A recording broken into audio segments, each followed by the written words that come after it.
Here to talk about very, very important things that I wish I would have known when I was your age, because I was just like you.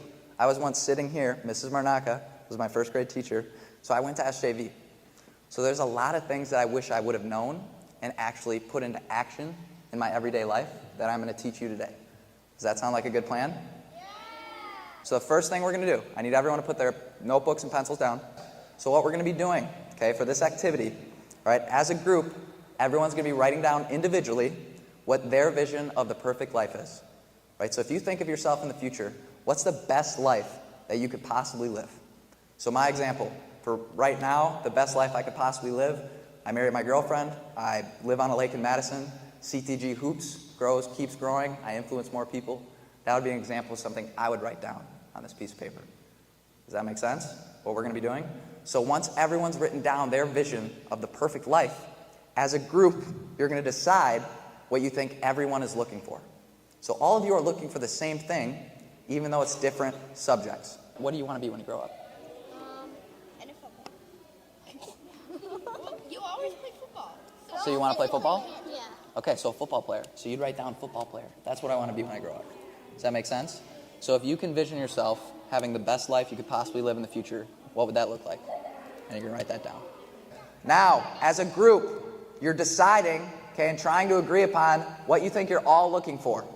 Okay, then I need you to pick one person in your group to stand up and hold your piece of paper, and then when I say go, everyone's going to go back to their seats. All right, so what we're going to go through is we're going to look at our examples that we wrote as a group. Okay, what's your name? Katie. Katie, okay. Katie's group, what do you think you're all looking for? Helping people and animals. Okay, that's actually a very, very good answer. Okay, and I'm not going to reveal the right answer just yet. That's beautiful. Great job. What's your name, buddy? Ford. Ford? Yeah. Ford, what'd your group decide? To be happy and have the perfect life. Okay, to be happy and have the perfect life. Beautiful answer. What's your name? Audrey. Audrey.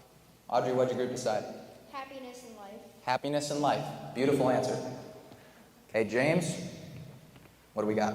Have a successful life and chase your dreams. Successful life and chase your dreams. Okay, great answer.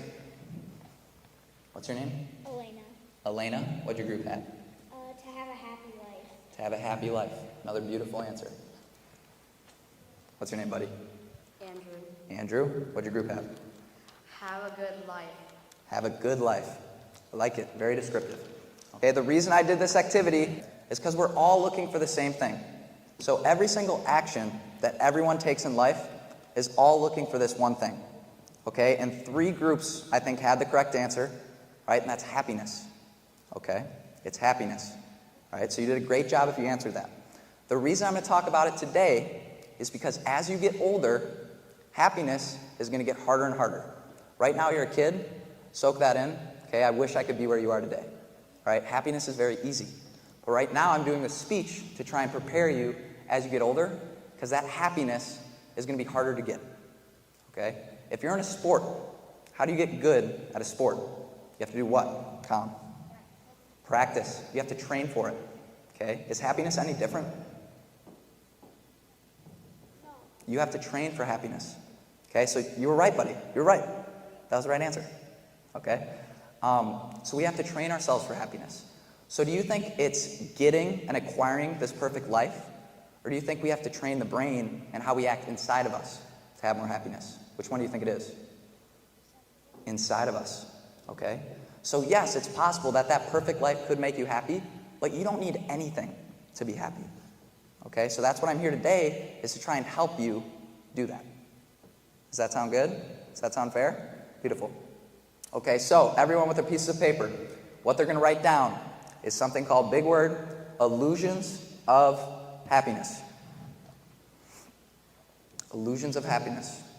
All right? If you need help spelling, right here. Okay? Does anybody know what an illusion is? You see something, but it's not real. That's beautiful. So I drew an example here. Okay? Raise your hand if you see a cup or a vase in this picture. Beautiful. So we got 10 of you see a cup and a vase. How many people see 2 faces? Raise your hand. Okay, so about 30 of you. Okay, so all of you, 40 of you, okay, 10 of you saw something different than the other 30. All right, so this is what we call an illusion. So today, I'm going to talk about the things that people think happiness is, but it's actually not. Does that make sense? Are there questions? You can raise your hand if you're confused. Is anybody confused? You all got it? Beautiful. Okay, the first thing we're going to write down, kids. Happiness is not a 10. In your notebook. Happiness is not a 10. So if we look at my scale here, can everybody see this drawing that I'm pointing at? Beautiful. Okay. So at the bottom we have 0. So I would describe this as sadness in terms of the scale. Okay. 10 is what most people think happiness is, right? So that perfect life. Someone raise their hand for an example of a perfect life that they put down. Get rich. Get rich. Beautiful. Now, is getting rich fully in your control? Can you just immediately get rich? So do you think that's a problem if we put our happiness depending on that? Yes, right? Because if you don't get that and your whole happiness is dependent on getting rich, we're in some trouble if that doesn't happen. Does that make sense? Okay. Another way to think of 10. How many of you have sleepovers with your friends? All of you? Is that a pretty fun experience? Yes. Okay. But does that last a very long time? No. That's what we call a pleasure or short-term happiness experience. So that's a 10. All right. 5 is what I like to call the highest form of happiness, and that's peace. Okay. Does anyone want to tell me what peace means?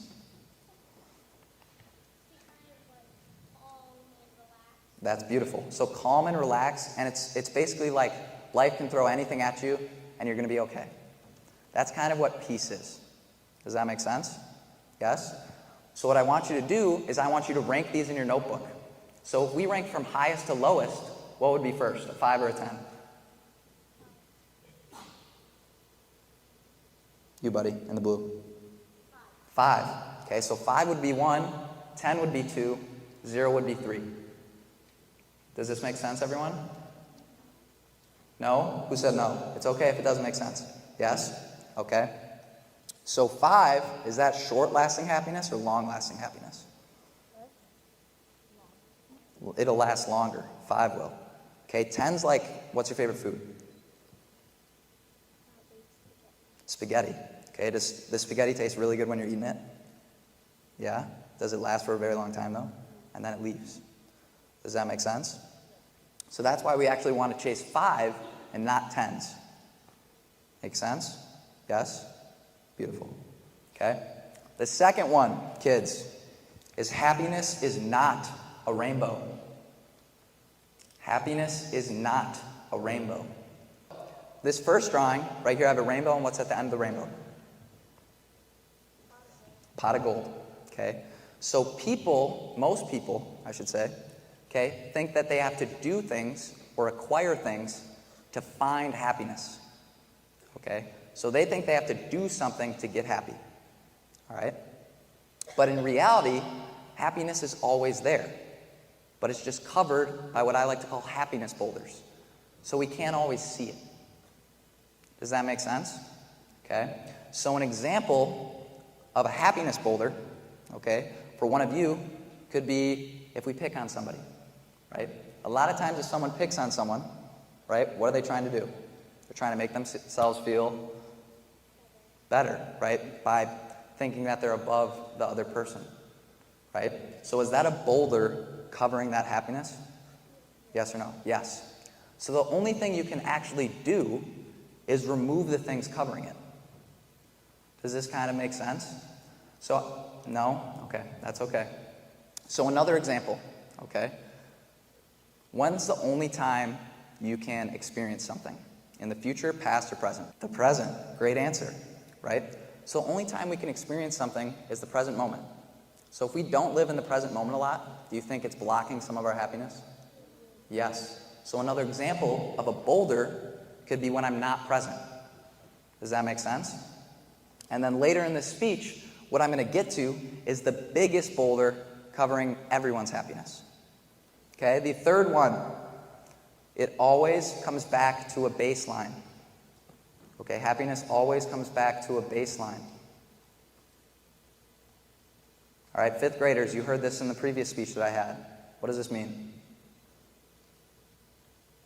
You want to go for it, kid? No? That's okay. Okay? So, how many of you remember Christmas? Okay? Do you all remember your favorite gift? Yes? In that moment, how happy did you feel? Very happy. What was the gift? PS5. PS5. So you were extremely happy. Okay? Do you think you were as happy as you were in that moment as you are now? Or do you think it's faded? Not really happy. Not as happy as when he got the present. So this is what we call the happiness baseline. So no matter how happy we feel and how permanent it feels, we're always going to come back to a baseline, okay, internally. The same thing goes if we're sad, right? A lot of times when we're sad, does it feel like it lasts forever? Yes or no? Some of you are saying yes, some of you are saying no. For me personally, it feels like it lasts a very long time. But eventually we always come back to a baseline. Does that make sense? So do you think we should try and fill the cup up with things outside of us, like more money, or more toys, or more gifts? Or do you think we should try and raise the bar internally so we're happier no matter what's going on? Which one do you think we want to do? Happier no matter what's going on. Beautiful. So is that concept making more sense, kids? Yes? Yes? So, what we're going to do, before you put your notebooks down, I want everyone to write an example of a happiness baseline experience that they had. So a time in their life, it could be a Christmas gift, okay? It could be an awesome weekend with your friends, okay? Whatever it is, a time in your life when you felt like you were going to be happy forever, okay? And you thought that was going to last forever. But now looking back on it, you can realize that that faded back to your baseline. Does that make sense? It can be a positive or negative experience, but it's whatever you're comfortable sharing with a partner, because that's what you're going to do is you're going to get up, okay, and talk to a partner that you weren't sitting by right now, after you write it down in your notebook. What's your example? My birthday. Your birthday, so that feel really, really good? Yeah. And now, can you kind of not really remember it? Yeah. That's, Yeah, I can, but it's not as happy as it was. yes. So it came back to that baseline. Does that make sense? You want to give your example? When I won the softball tournament. So when you won the softball tournament, that feel really good in the moment? Does it feel as good now? Good job, girls. That's perfect. What was your experience? My experience was my birthday. Yeah. So that feel really good in the moment? Does it not feel as good now? Does that make sense how it fades back to that baseline? Beautiful. So, James, who are your two partners? Logan and Colin? Okay. What was Logan's experience with happiness baseline? When he won a championship with CTG. When he won a championship with CTG. I like that example. That's a great example. Okay, and then does it feel as good now as it did when he won it, Logan? The happiness baseline? So when you won that championship, it felt really, really good, right? But now it's come back to that baseline since time has passed. Okay, so just remember we want to raise that baseline instead of getting more things thinking that's raising our baseline. Does that make sense, kids? Yes? That one make more sense than the bolder one? Yeah?